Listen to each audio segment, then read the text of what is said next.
Hi guys, in this video I'm going to show you how to adjust the clock on your Gorenje oven.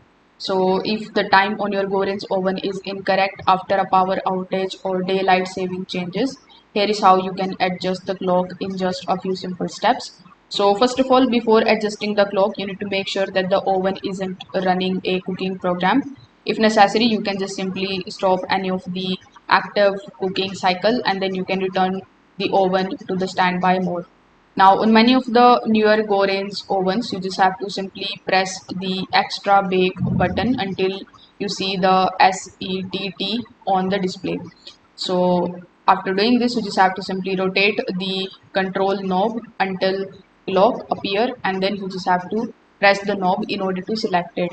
Now, on some of the models, you will be asked to choose the between 12 hours and 24 hours control clock format. So you just have to simply rotate the knob for your preferred format and then you just have to press the knob.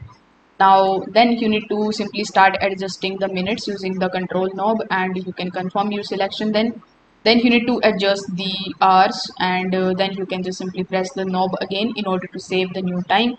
The updated clock will then appear on this type of display.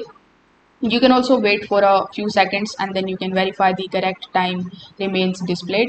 If the clock still shows you the wrong time, you can just simply repeat the process and make sure that each setting is confirmed before exiting. So if this video helped you out, make sure that you like this video and subscribe to the channel. Thank you.